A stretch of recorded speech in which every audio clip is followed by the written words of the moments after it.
Hello everybody! Hello. Hello, yeah. Welcome to the Joy of Trucking, where we share our experiences with you to help you have some insights and learn tips and tricks about the trucking industry.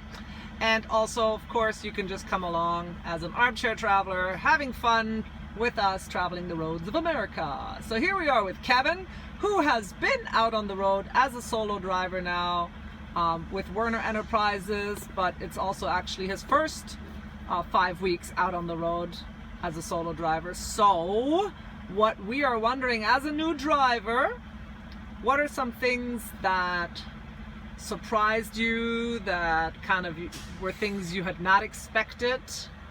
What can you tell us about that? Some things that surprised me. First of all, how long the days can be. You have, according to the government, you have a maximum 14 hours that you can work in your day as a truck driver. You can only drive a maximum of 11 hours, and usually around 10 you start looking for a place to stop for the night. So 10 hours of driving is a lot. But if you're dropping loads, picking up loads, you're not driving the whole time, then it gets broken up into driving, loading, waiting, whatever, and it can turn into a 14-hour day. Or even a little longer. Yeah, if you have some downtime off duty and the shift gets split or whatever, it can add a couple more hours. And so that kind of, I was working at Amazon for a year.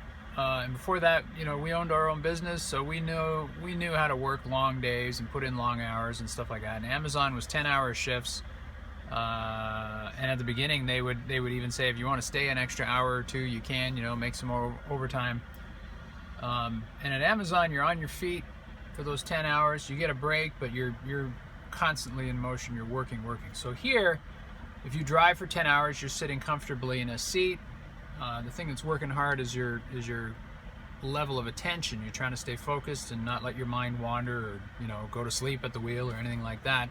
You want to stay focused on look at your gauges, read the signs, watch your speed, watch traffic, and be aware of everything going on around you. So it's different than standing at a station and packing boxes for 10 hours or running around in the warehouse for 10 hours or when I was in printing, I worked 12-hour shifts, and you're constantly moving, you're constantly doing stuff. It's very physical. Right, and with our landscaping company, you were working. That was really physical. And a lot of hours, and sometimes like 7 days a week. Yeah, but here, a 14-hour day, and it can be many days, not just like once in a while. You can work those long days, and it's 6 or 7 days a week too. So it's a lot of work. Yeah, it really is. So you were not expecting it to be quite that extensive. I thought it would be more like drive 10 hours and have a nice evening, get lots of rest, drive 10 hours the next day. It's not working out like that. Not quite like that. Another thing that surprised me, and this happened like when I went out with my trainer right in the beginning, I was really surprised at how far I could go in a day driving. The first 5 days out with the trainer, I did the driving and he was observing those 5 days. After that, we were team driving, but I would do 600, 625, 650 miles in a day. I'm like, holy cow. He says, you can do even more if you're, if all things line up properly. And I hit a day, it was 725 miles. 725 miles? One day. Wow. Driving through the Midwest, like no mountains, perfect weather. It was a Sunday, no traffic. Slowed down for construction maybe twice, but not stopped, but just like down to one lane, work your way through at 45 miles an hour and then right back up to full speed. It was quite a day. I was very surprised at what I could accomplish. So. And were you totally exhausted at the end of all that driving? No, because it was a 10-hour day. I just sat there motoring along and didn't have to stop to go to the bathroom every 2 or 3 hours. That kind of surprised me too when I started doing this job. and even after the training, because during the training I was like nervous about it, and you know, I better not ask this guy to stop every hour and a half to go to the bathroom. You know, I know I'm getting old and I don't have the stamina I used to, or whatever. But even when I went solo, I could go 4 or 5 hours, and I was very surprised at that too. It's all about controlling your intake, and you know. But not getting dehydrated. No, be careful not to get dehydrated. Don't overdo it, because that'll make you sloppy at your work too. Yeah. I'm impressed with the quick response to the service needs. Like if I report I've got a light out, or I heard a squeak, or something's not, like I got a stone chip in my windshield or something like that, they really try to take care of stuff right away. You know, I reported a burnt license plate light on a trailer.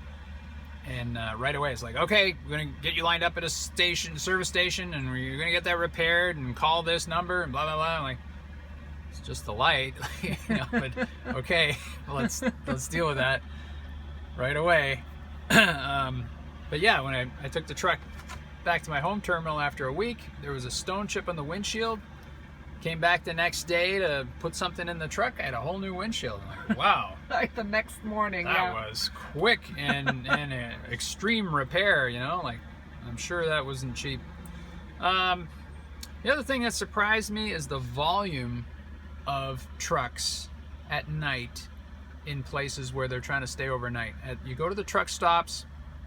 I've seen truck stops with like 200 parking spaces for trucks. 18-wheelers. Yeah. And I'm not talking car parking. On these 53-foot trailers with the tractor attached, 200 spaces, and there are still guys double parking in the entranceway. There's guys parking on the street outside. There's guys parking on the exit ramp coming off the freeway or the interstate to get to this truck stop.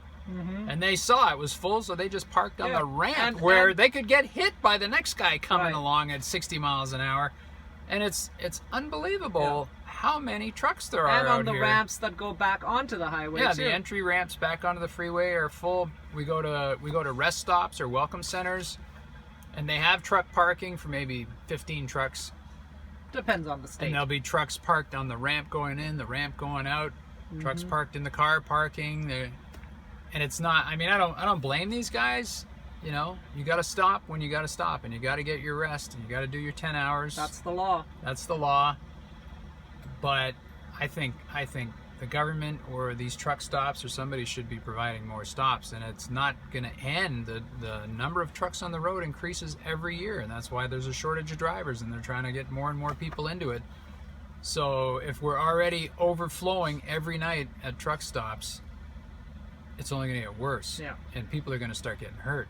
And I've been impressed with a few things though. Like I've seen casinos that allow truckers to stay overnight. Of course, they want the business, but casinos have nice facilities. They got really nice restaurants. If you want to go in for a good meal, you want some entertainment, see a show or whatever. Like, they don't have showers.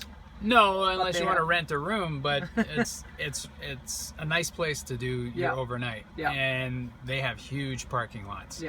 And when they say they welcome trucks and truckers, often they give you discounts too. You go in there and you get a discount on your meal or something like that. Yeah, I can think of one or two right off the top of my head. So that surprised me too, and that impressed me. That there are places that welcome you and even give you discounts and stuff like that. I'm also surprised at some places that will charge you to stay overnight.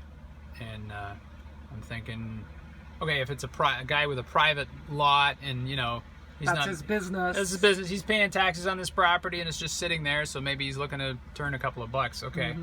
And other places, like you go to some truck stops where you're going to go in and get fuel, you're going to go buy some food or get your coffee or this or that, and they'll still charge you to park at night. And that kind of surprised me too a little bit.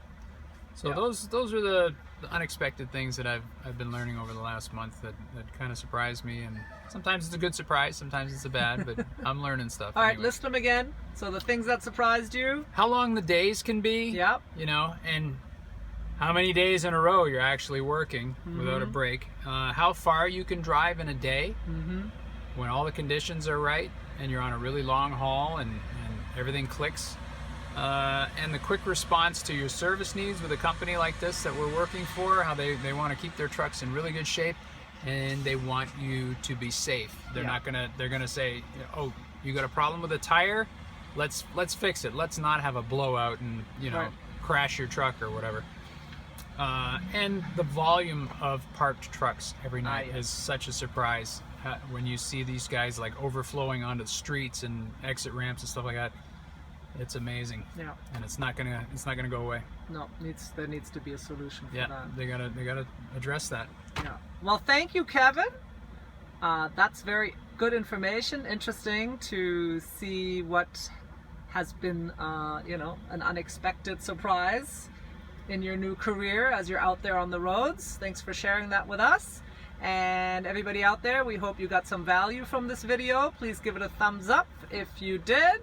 And put your questions and comments below. And if you want to keep getting videos like this, or you just want to come along for the fun of it, hit that subscribe button. And with that, take care. With love from Kevin and Tanya. Bye. In rainy West Memphis, Arkansas.